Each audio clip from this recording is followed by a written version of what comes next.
اگر آپ خود نیک ہیں، آپ اپنی جوان لڑکیوں کے بارے میں بے فکر نہ رہیں، آپ ان کے بارے میں مطمئن نہ ہو جائیں کہ اگر ہم نیک ہیں تو ہماری لڑکیاں بھی سیف ہیں اور ان کے ساتھ کسی غلط طریقے کا کوئی معاملہ نہیں ہو سکتا ہے۔ یہ واقعی تعجب والی رپورٹ ہے، 250 طریقے پر۔ اچھا، اس میں جو معاملات کچھ ہوتے ہیں نا، مسلمانوں کی لاپرواہی ہے۔ آپ دیکھیں گے کبھی کبھی ایک واقعہ ہمارے علاقے میں پیش آیا، ایک مسلم گھرانہ ہے، وہ اپنی لڑکیوں کو کام کرنے کے لیے غیر مسلموں کے ساتھ لیبر مزدوری کے لیے بھیجا کرتے تھے، جیسے کچھ مستری مزدور گھر جو بناتے ہیں نا، ان کے ساتھ کام کرنے کے لیے اس کے پاس بھیجا کرتے تھے۔ وہاں پہ کئی غیر مسلم لڑکے اور آدمی وہاں پہ کام کرتے تھے۔ یہ بندہ اپنی خوبصورت نوجوان لڑکی کو، یہ چشمدید گواہ ہو اس واقعے کا، میں آنکھوں دیکھی بات بتا رہا ہوں، لڑکی بڑی خوبصورت تھی، تھوڑی غریبی تھی، لیکن غریبی کا یہ مطلب نہیں کہ آپ اپنی جوان بیٹی کو میدان میں اتار دیں اور اس کی روزی روٹی سے آپ اپنا گھر چلانے کی کوشش کریں۔ میرے پیارے ساتھیوں، مسلمان وہ ہوتا ہے جو پیٹ پہ پتھر باندھنا تو گوارا کر لیتا ہے، لیکن اپنی بہن بیٹیوں کی عزت نیلام ہوتے ہوئے نہیں دے سکتا۔ کئی مہینے تک یہ معاملہ چلتا رہا، وہ ان لوگوں کے ساتھ کام کرتے رہی، برابر وہ ان کے ساتھ کام کر رہی ہے۔ آخر دھیرے دھیرے ایک نوجوان ہوئی میں کام کرنے والا آدمی تھا، اس سے اس کو محبت ہو جاتی ہے۔ تھوڑے دنوں کے بعد یہ لڑکی اس سے شادی کی پلاننگ بھی کر لیتی ہے اور اپنے گھر بار کو چھوڑ کر کے، اپنے ماں باپ کو چھوڑ کر اس کے ساتھ جا کر کے وہ کورٹ میرج کر لیتی ہے، اس سے شادی کر لیا کرتی ہے، اور وہ لڑکا برادری کا ہندو تھا اور یہ مسلمان لڑکی تھی۔ اب اس سے زیادہ تعجب والی بات میں آگے بتانے جا رہا ہوں، اے مسلمانوں، واقعی ہماری غیرت کہاں جا چکی ہے، ہماری شریعت ہمیں کیا حکم دیتی ہے اور آج ہمارا مزاج کیا بن چکا ہے۔ اب آؤ، سب سے پہلے میں نبی کی ایک حدیث پیش کرتا ہوں، اس کے بعد پھر اس واقعے پہ آتا ہوں۔ اللہ کے نبی جناب محمد رسول اللہ نے ارشاد فرمایا ہے، من بدل دینہ فاقتلوہ، اے مسلمانوں، اگر کوئی بھی اپنا دین بدل دے، وہ کسی بھی دوسرے دھرم کے اندر چلا جائے، تو ہماری شریعت اسلام کا یہ حکم ہے، اللہ کا یہ آرڈر ہے اور رسول کا یہ فیصلہ ہے کہ اس آدمی کو پھر قتل کر دیا جائے۔ اگر اسلامی حکومت ہے تو اس کو قتل کر دیا جائے، زندہ رہنے کا اختیار اس کو نہیں۔ لیکن اگر ہم ہندوستان کے اندر ہیں، ہم اس کو یہ سزا تو نہیں دے سکتے ہیں، لیکن میرے پیارے ساتھیوں، پوری زندگی کے لیے ہم اس سے اپنا رشتہ ناتا تو توڑ سکتے ہیں، اتنا تو بنتا ہے۔ لیکن ہوا کیا اس کا بالکل الٹا۔ آج بھی اس کے ماں باپ زندہ ہیں، میں آج کی بات کر رہا ہوں، آج بھی وہ لڑکی اپنے سسرال میں جو غیر مسلم بن چکی ہے، جس کی پیشانی کبھی رب کے سامنے جھکا کرتی تھی، آج وہ بتوں اور مورتیوں کے سامنے سجدے کرنے پہ مجبور ہے۔ جو کبھی قرآن کی تلاوت کیا کرتی تھی، آج وہ اپنی زبان سے روزانہ صبح اور شام شرک کے الفاظ ادا کیا کرتی ہے۔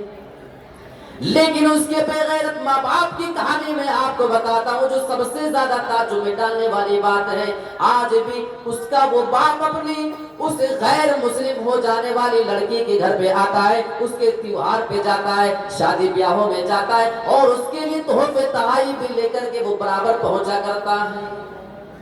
اب اس سے زیادہ کی بات مسلمان کے لیے کچھ نہیں ہو سکتی ہے کہ اس کی وہ لڑکی اسلام سے پھر چکی ہے، لیکن آج بھی وہ بندہ اس کے گھر پہ آتا جاتا ہے۔ شاید اسے حدیثیں نہیں معلوم، شاید اسے کبھی اس مبارک ایسی مبارک محفلوں میں بیٹھ کر کے قرآن حدیث سننے کا کبھی موقع نہیں آتا۔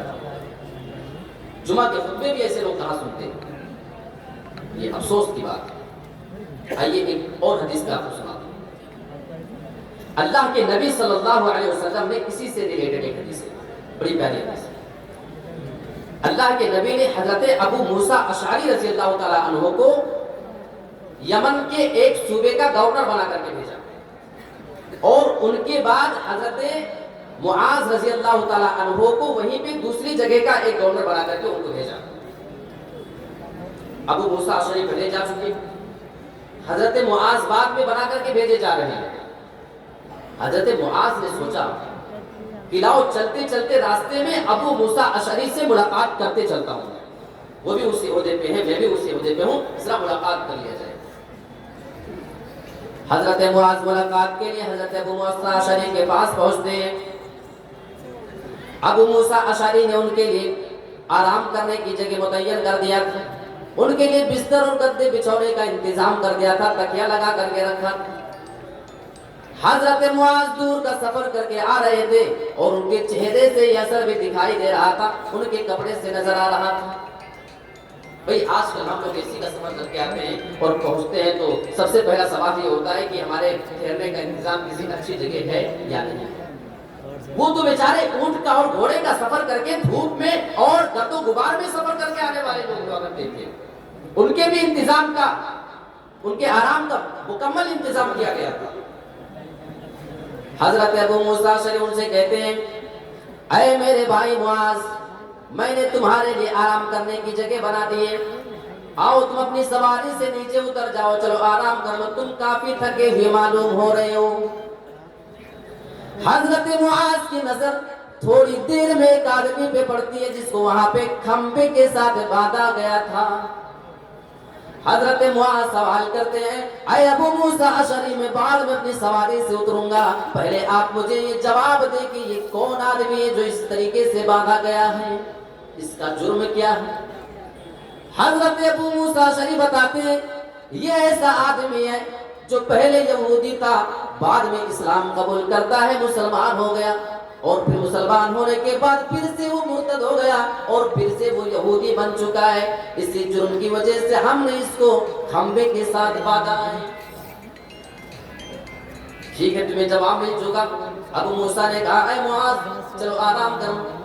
حضرت معاذ کے الفاظ سنو، میں ایسے بے غیرت ماں باپ کو یہ پیغام دینا چاہتا ہوں، آج آپ بھی اپنے مرتد ہونے والے بیٹیوں کے گھر پہ جاتے ہو، آج بھی ان کو اپنا بیٹی تسلیم کرتے ہو، آج بھی تمہارے دل میں ان کے لیے محبت پیدا ہے۔ حضرت معاذ کے الفاظ سنو، اللہ کی قسم میں اس وقت تک اپنی سواری سے نیچے نہیں اتر سکتا ہوں، اس وقت تک نہیں اتروں گا جب تک کہ اس آدمی کے بارے میں قتل کا فیصلہ نہ ہو جائے، جب تک اس کی گردن مار نہ دی جائے گی، اس وقت تک میں اپنی سواری سے نیچے نہیں اترنے والا ہوں۔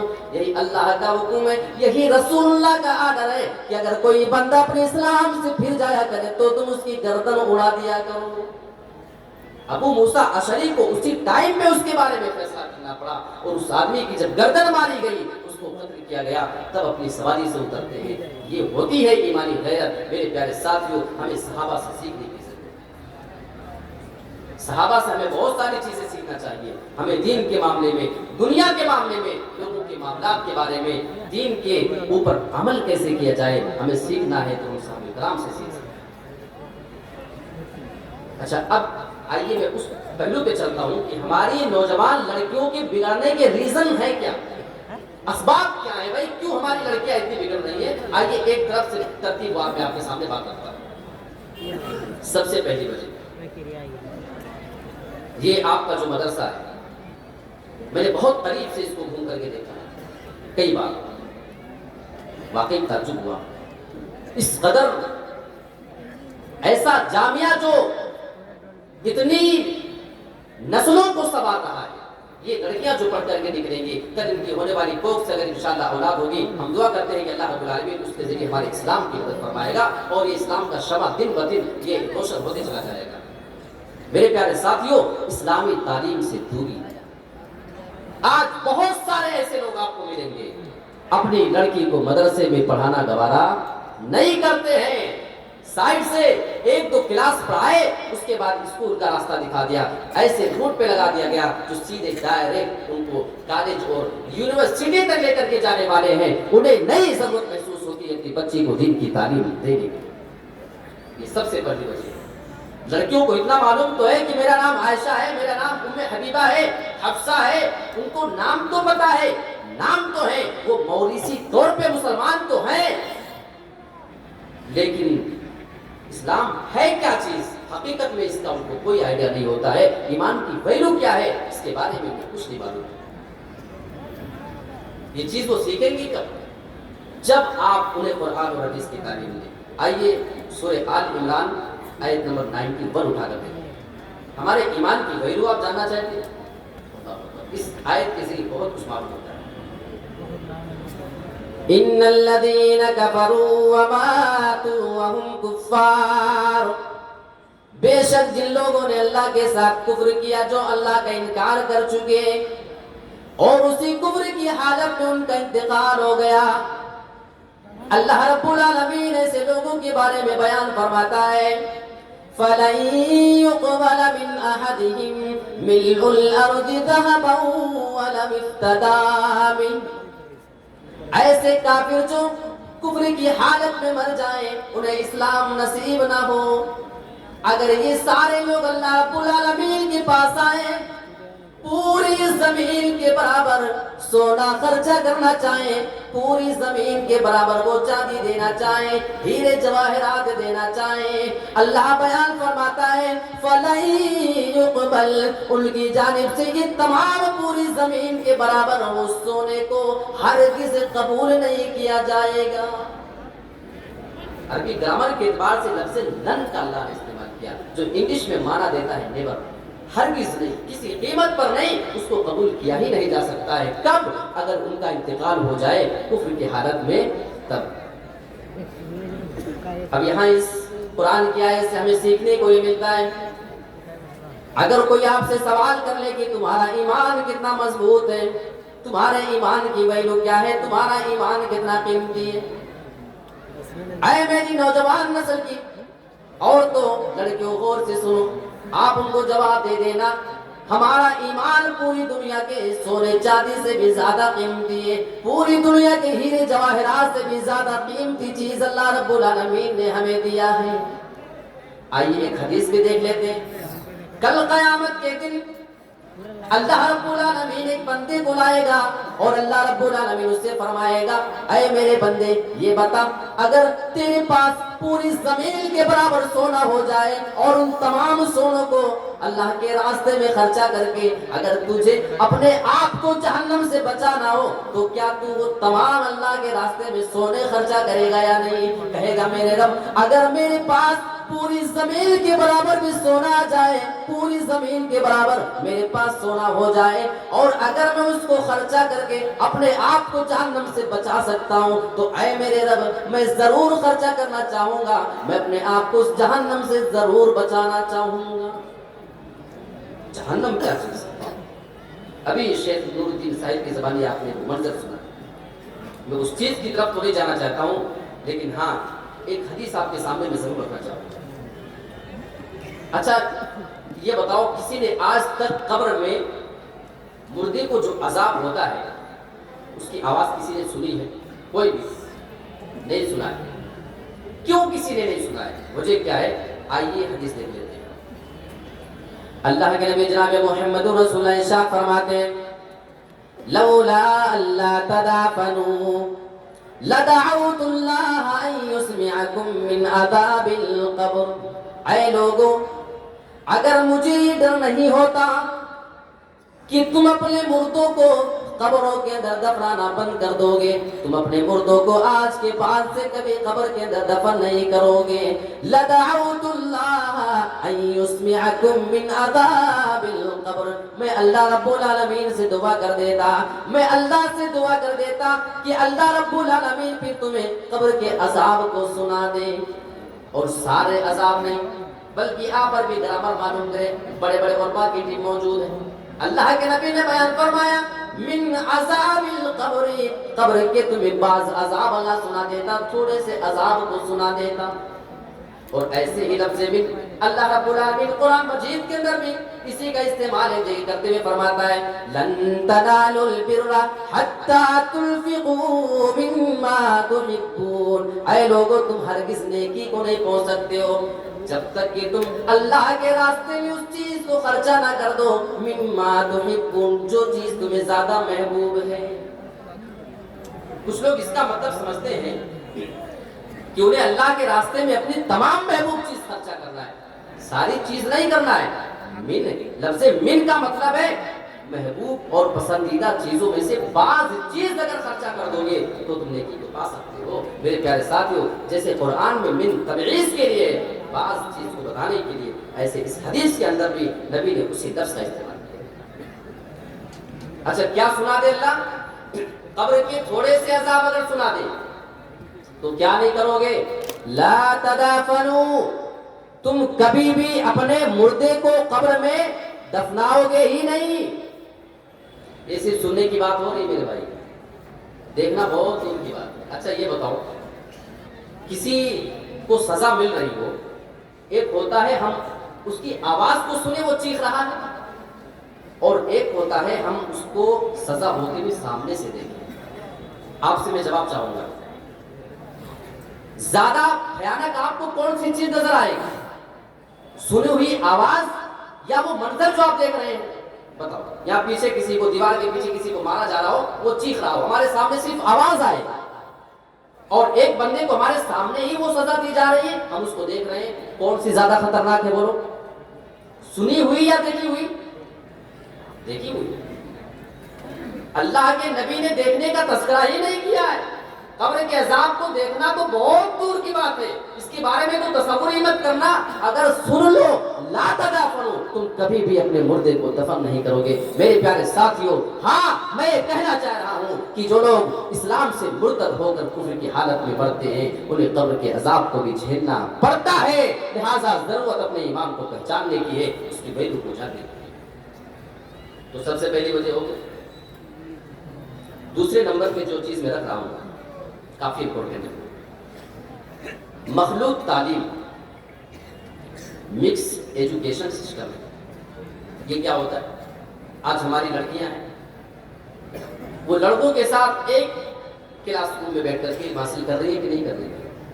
ایک کلاس روم تو چھوڑے صاحب، ایک ہی بینچ پر، ایک ہی ٹیبل پر ہماری مسلمان لڑکی غیر مسلم لڑکی کے ساتھ بھی بیٹھ کر کے حاصل کر رہی ہے. یقین نہ ہو تو جا کر بڑے بڑے شہروں کا معائنہ کر لیں، یا کچھ لوگ اگر پڑھیں وہ وہاں سے تو آپ ان سے حالات معلوم کر سکتے ہیں. کون سی شریعت ہمیں اس کی اجازت ہے؟ آپ کہیں گے کیوں ہماری لڑکیاں ترقی نہ کریں؟ بھائی ہم کب ترقی کی مخالف ہیں؟ آپ انتظام کیوں نہیں کریں؟ آپ انتظام کریں، کالج کھولیں، شوق سے پڑھائیں. لڑکیوں کو ضرورت ہے. جب ہم کسی ڈپارٹ میں جاتے ہیں تو ہمیں ضرورت محسوس ہوتی ہے کہ ہماری مسلمان لڑکی بھی کوئی ڈاکٹر ہونا چاہیے. جب ہمیں اپنے گھر میں کوئی کیس ملتا ہے ہر معاملے میں ضرورت ہے، لیکن شرط یہ ہے کہ اصول کے تحت ہونا چاہیے. اچھا ایک نقصان میں آپ کو بتاؤں، یہ مکس ایجوکیشن سسٹم جو ہوتا ہے، یہ مخلوط تعلیمی نظام کا نقصان کیا ہوتا ہے بتاؤں آپ کو؟ جب ہماری کوئی مسلم لڑکی برابر ریگولر غیر مسلموں کے کلچر میں، ان کے سماج میں، ان کی سوسائٹی میں رہتی ہے، صبح دوپہر شام اسی میں ہوتا تو انسان جس ماحول میں رہتا ہے دھیرے دھیرے اس کا عادی ہو جاتا ہے. وہ ان کے عید پر، ان کے بقرعید پہ ان کو مبارکبادی دیتے ہیں، وہ ان کے یہاں کھانے آتے ہیں، وہ ان کے عید کی سویاں کھاتی ہیں، تو وہ ان کے دیوالی کا پرساد کھایا کرتے ہیں، اس کی مٹھائی کھایا کرتے ہیں. یہ ان کو عید مبارک بولتے ہیں تو وہ ان کو ہیپی دیوالی بولا کرتے ہیں، ہے نا؟ یہ سب چل رہا ہے.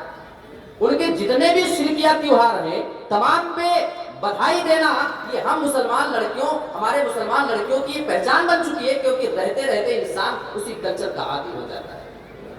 اور جب انسان بہت دنوں تک اس میں گھل مل جاتا ہے نا، تو یہ بات مجھے آپ کہنے دیجیے کہ وہ اسلام کو اور غیر اسلام کو ایک ہی کھانے میں لا کر کے ڈال دیا کرتی ہے. وہ اسی نظر سے اسلام کو بھی دیکھتی ہے، اسی نظر سے وہ غیر اسلام کو، دوسرے دھرم کو بھی دیکھنے کی کوشش کیا کرتی ہے. اور اس کا نقصان ایک چیز میں آپ کو ایک واقعہ آپ کے سامنے رکھ کر کے بتا رہا ہوں. یہ واقعہ گجرات کا ہے. وہاں پہ ایک جگہ واپی ہے، وہاں پہ ایک لڑکی تھی، وہ کسی اسکول کالج میں پڑھتی تھی. ایک لڑکا ایک بار اس کے گھر پہ آیا، اسی کا ہم عمر لڑکا ہے،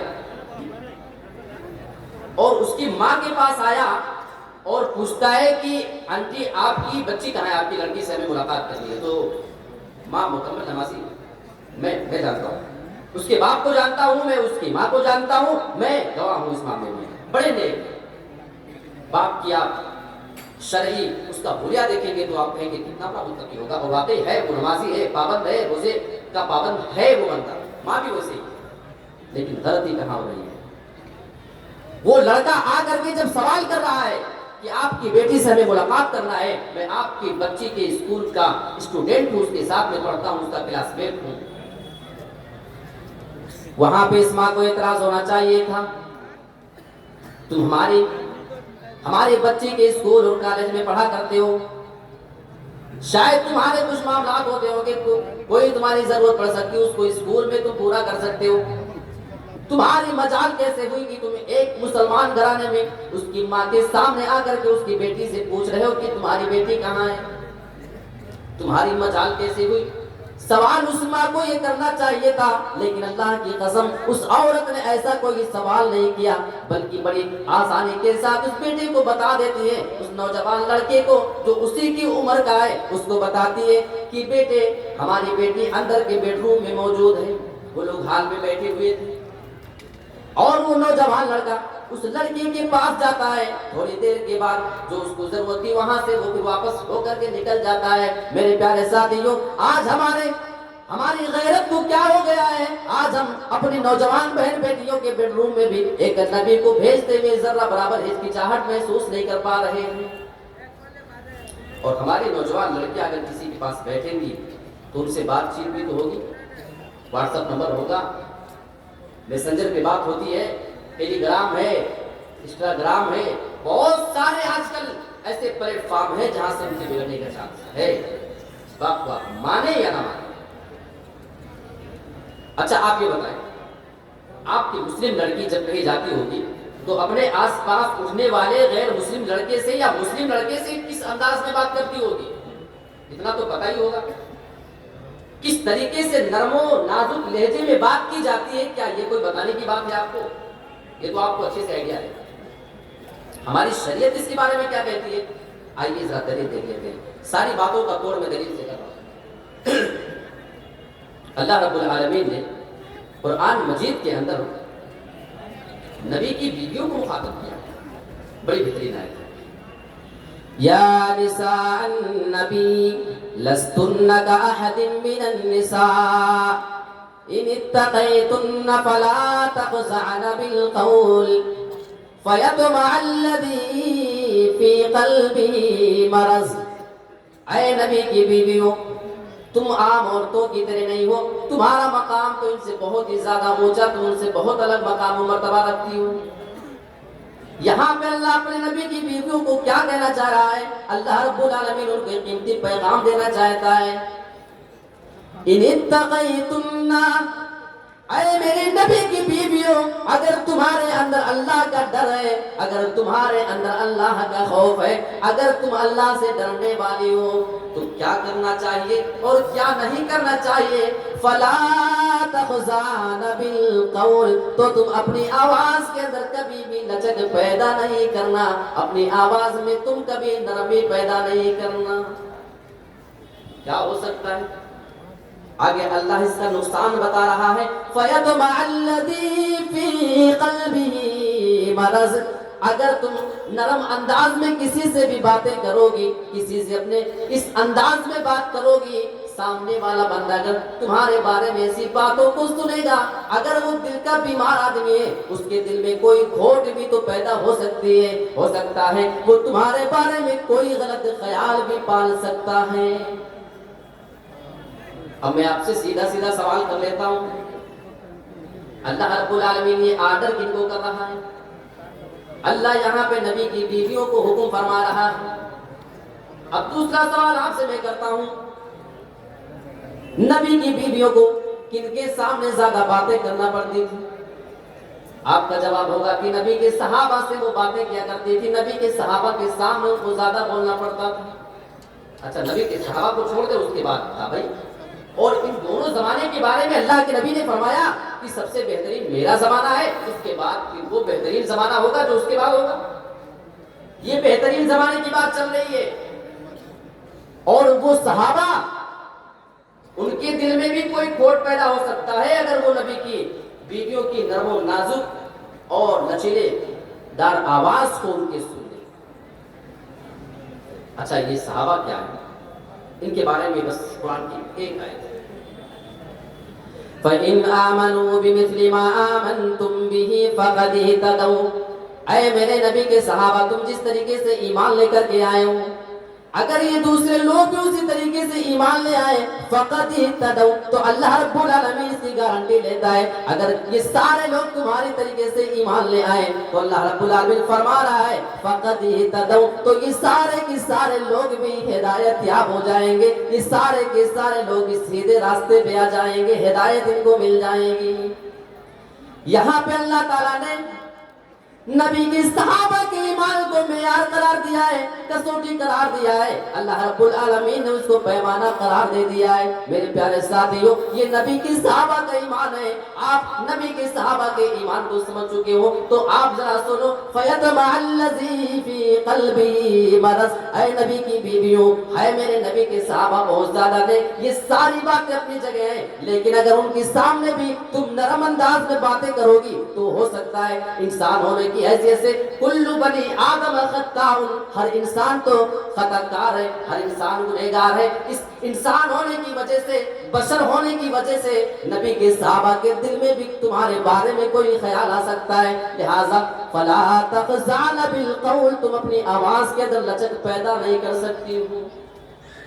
اگر نبی کی بیویوں کو اجازت نہیں صحابہ کے سامنے ویسی بات کرے تو ہماری یہ نوجوان لڑکیاں 15 18 20 سال کی اور ان کے ہاسٹل میں رہنے والے ان کے بینچ پر بیٹھنے والے لڑکوں سے excuse me help me please کیا آپ میری مدد کر سکتے ہیں کیا میں آپ کے پاس آ سکتی ہوں کیا آپ ہماری مدد کر سکتے ہو یہ جملے بولنے کی اجازت ان کو کس نے دیا بس اسی کا جواب مجھے آپ سے چاہیے اور اگر یہ چیز جائز نہیں ہے تو رب کعبہ کی قسم ہمیں اس پہلو پہ غور کرنے کی ضرورت ہے.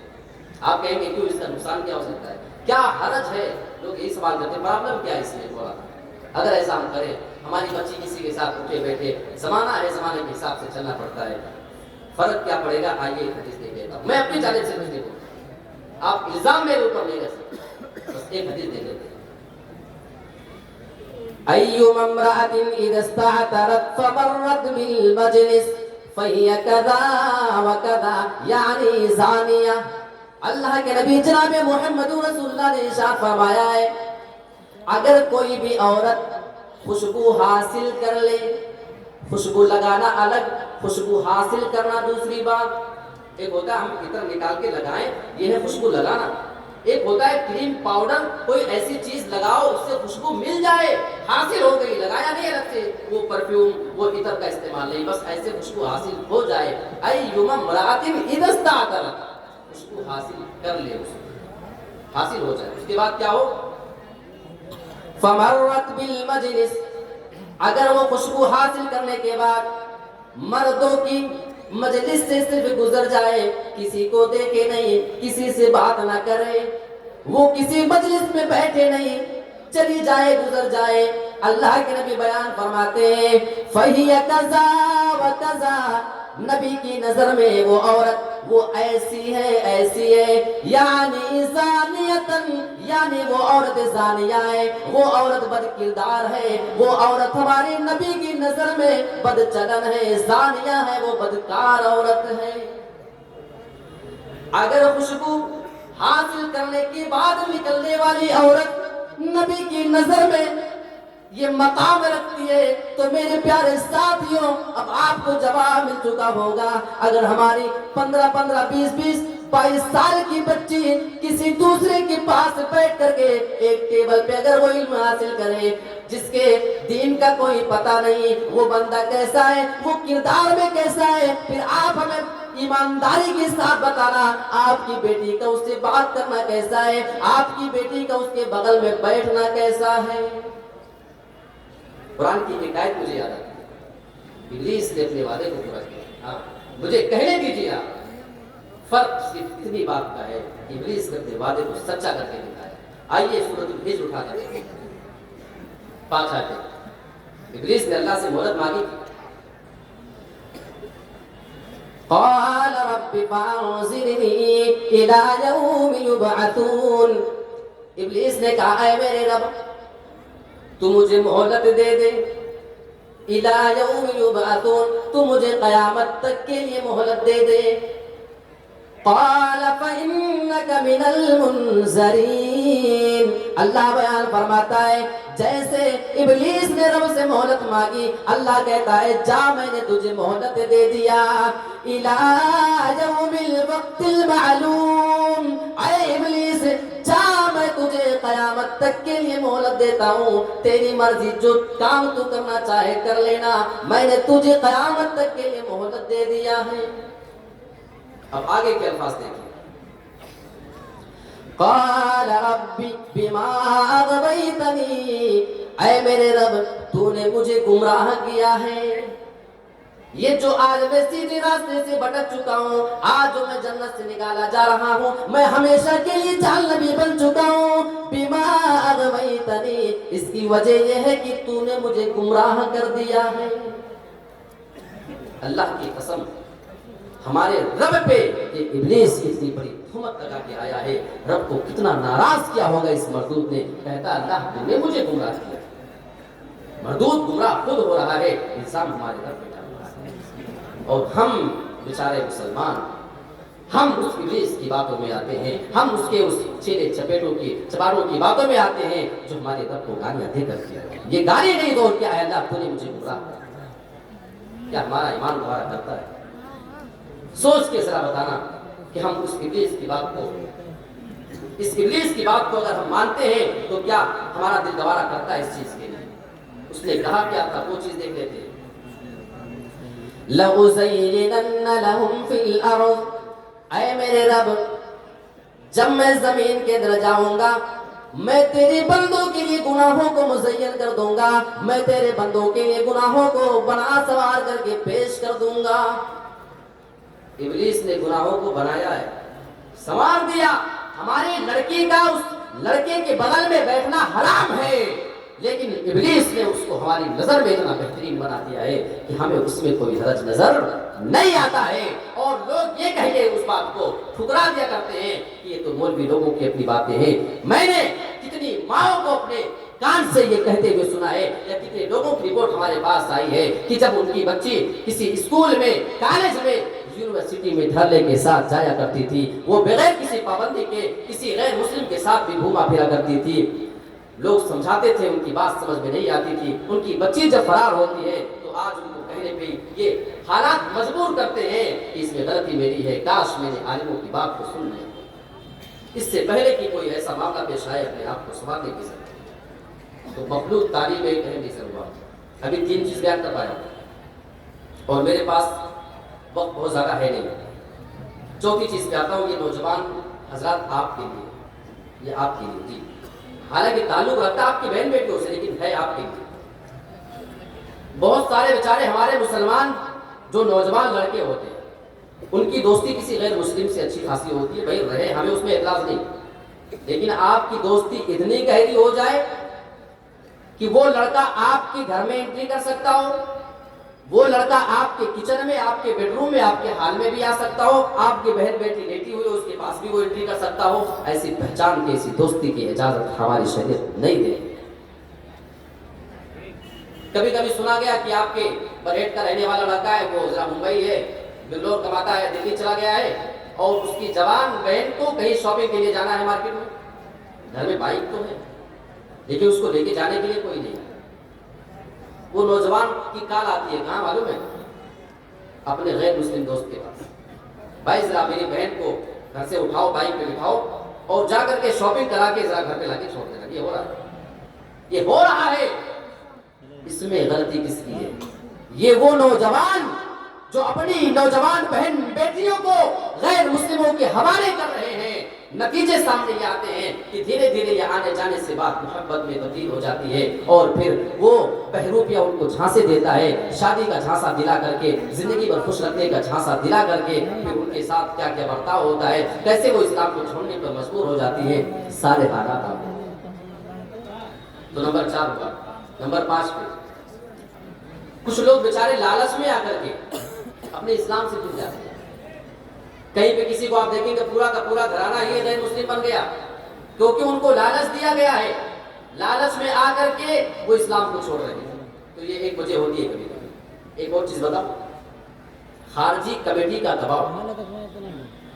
جہاں مسلمان کچھ کمزور ہوتے ہیں تو باہر کے سنگٹھن کا اور کمیٹی کا دباؤ پڑتا ہے، اس کی وجہ سے بیچارے اپنے اسلام کو ہی چھوڑ بیٹھتے ہیں۔ تو ایک بات میں آپ کو واضح کر دینا چاہتا ہوں، اگر آپ کو یہ لگتا ہے کہ آپ اسلام پہ عمل کرو گے اور آپ کے قدموں کے نیچے پھول بچھائے جائیں گے تو معاف کیجیے، یہ وہ راستہ نہیں، یہ وہ راستہ ہے۔ ہمارے نبی جناب محمد رسول اللہ جب اسلام کی جانب لوگوں کو بلانا شروع کر دیتے ہیں، وہ سارے مکہ کے کافر جو اللہ کے نبی سے بہت ہی زیادہ محبت کرتے تھے، آپ کو بہت ہی زیادہ محبوب رکھا کرتے تھے، جیسے آپ اسلام کی تبلیغ لوگوں کے سامنے کرنا شروع کرتے ہیں، اچانک سے سارے لوگ آپ کے پھر دشمن ہو جاتے ہیں۔ اللہ کی قسم ہمارے نبی کی کسی سے بھی کوئی خاندانی دشمنی نہ تھی، کسی سے کوئی ذاتی دشمنی کسی آدمی سے نہیں تھی، نہ تو آپ کی ذات سے کوئی کسی کو معاملہ تھا، لیکن اسلام لانے کی وجہ سے، اسلام کی دعوت دینے کی وجہ سے پورا کا پورا عرب آپ کا پھر دشمن بن جایا کرتا ہے، پھر آپ کو اس طریقے سے پریشان اور ٹارچر کیا جاتا ہے۔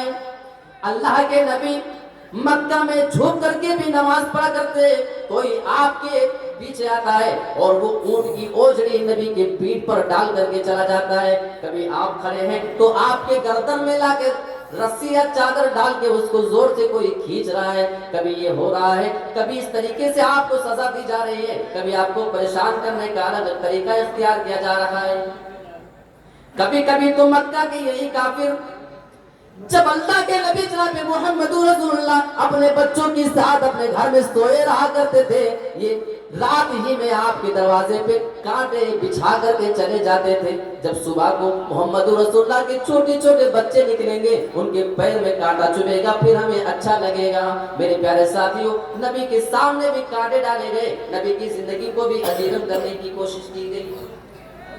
کبھی آپ کے گھر میں کھانا بن کے رکھا ہے، لوگ آپ کے گھر میں باہر سے گندگی ڈال کر کے پھینک کر کے چلے جایا کرتے تھے، کبھی آپ کے کھانے میں بھی گندگی اور کوڑا ڈالا جا رہا ہے، کبھی آپ کے گھر کے سامنے کانٹے بچھائے جا رہے ہیں، لیکن پھر بھی نبی اس کام سے باز نہیں آ رہے ہیں، کیونکہ اللہ کے نبی کو اپنا مقصد معلوم تھا۔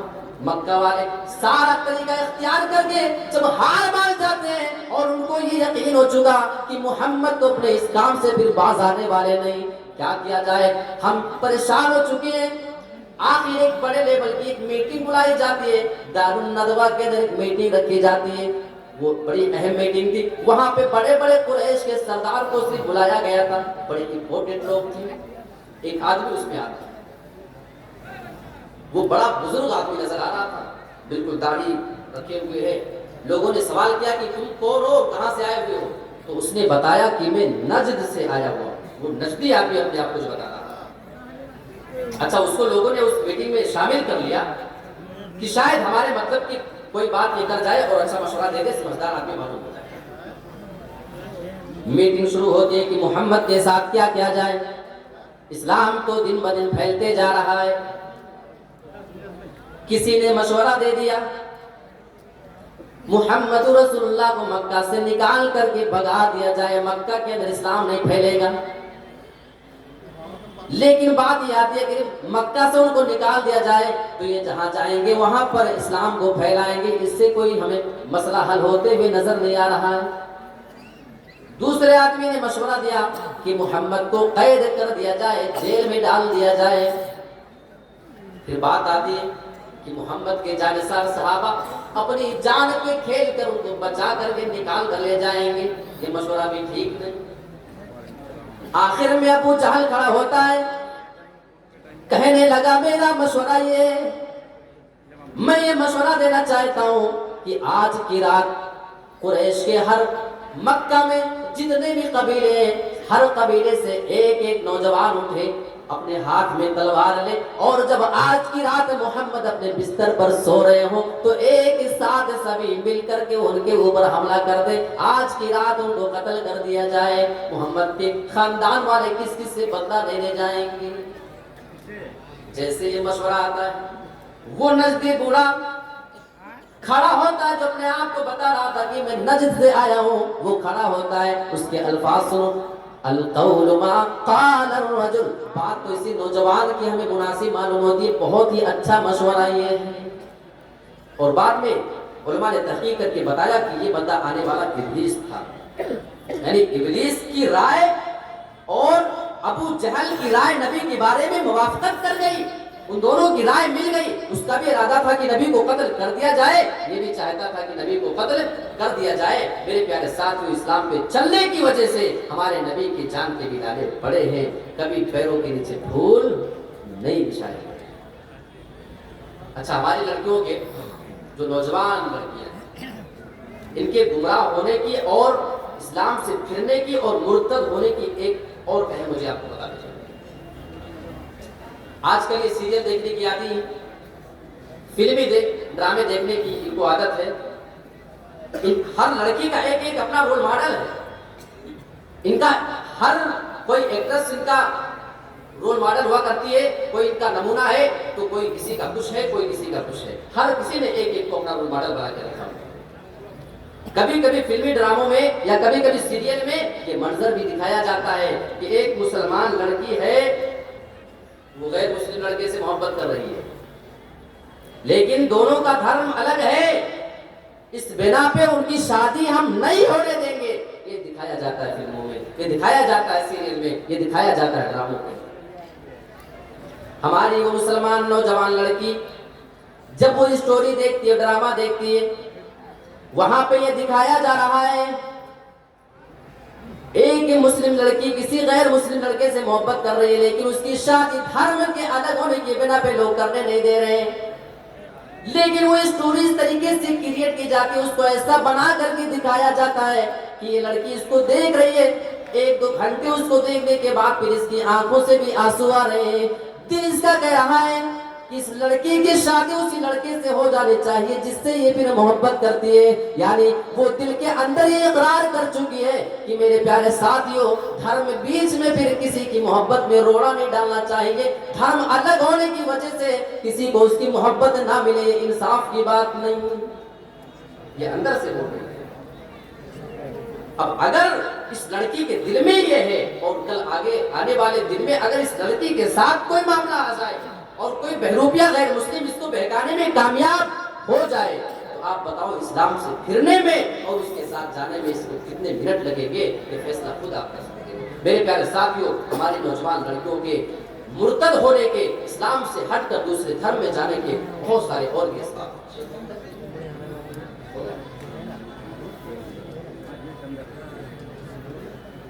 اچھا، ایک اور اہم چیز بتاؤں آپ کو، ہماری نوجوان جو لڑکیاں مرتد ہو رہی ہیں اس کی ایک اہم وجہ شادی میں تاخیر، اور میں بڑی ذمہ داری کے ساتھ اس بات کو آپ کے سامنے کہہ رہا ہوں، کہیں نہ کہیں اس کے ذمہ دار ہم، جتنے بھی ذمہ دار ہیں سب اس بات کو اعتراف کر لیں۔ آج ہم نے شادیوں کو مشکل بنایا ہے، ایک غریب باپ کی پانچ لڑکیاں ہیں، 2-3 لڑکیاں جوان ہو چکی ہیں، بالغ ہو چکی ہیں، ان کی شادی کی عمر ہو چکی ہے، لیکن ابھی بڑی بچی کی شادی نہیں ہو پا رہی ہے کیونکہ سماج نے اس شادی کو بہت مہنگا بنا دیا ہے۔ بسا اوقات دیکھا گیا ہے کچھ لڑکیاں، اللہ کی قسم، اور میں اس واقعے کا بالکل گواہ ہوں، میں گارنٹی لیتا ہوں، ایک کیس یہ پیش آتا ہے، ہمیں پورا میں اشارہ بھی نہیں کر سکتا ہوں، بات کچھ ایسی ہے اور کچھ ایسی جگہ کی ہے۔ ایک جگہ ایک گھر میں ایک سے زائد کئی لڑکیاں تھیں، اس کی بڑی بہن کی شادی ابھی باقی تھی ہونا، گھر والے مجبور ہیں، غریب ہیں، اپنی اس بیٹی کا رشتہ بھی طے نہیں کر پا رہے ہیں اور اس کی شادی بھی نہیں دلا پا رہے تھے۔ یہ جو چھوٹی لڑکی ہے آلریڈی یہ بالغ ہے، یہ خود شادی کی عمر پہنچ چکی ہے، اس کی عمر پہنچ چکی ہے، لیکن ابھی اس کی بڑی کی نہیں ہوئی ہے۔ اللہ کی قسم، ابھی چند مہینے پہلے کی رپورٹ میں آپ کے سامنے پیش کر رہا ہوں، وہ لڑکی ایک غیر مسلم لڑکے کے ساتھ بھاگ جاتی ہے اور اس کے ساتھ جا کر کے شادی کر لیتی ہے، اور اس کی جو پیشانی کبھی رب کے سامنے جھکا کرتی تھی آج وہ بتوں کے سامنے جھکا کرتی ہے۔ ہاں، میں کہنا چاہتا ہوں وہ لڑکی کبھی قرآن کی تلاوت کیا کرتی تھی، آج اس کی زبان سے غیر وہ شرک کے الفاظ ادا ہو رہے ہیں۔ میرے پیارے ساتھیوں، وہ صوم و صلاۃ کی پابند تھی، وہ قرآن کی تلاوت کرنے والی تھی، کون سی چیز ہے جس نے اس لڑکی کو اس راستے پہ جانے پہ مجبور کیا؟ لڑکی کے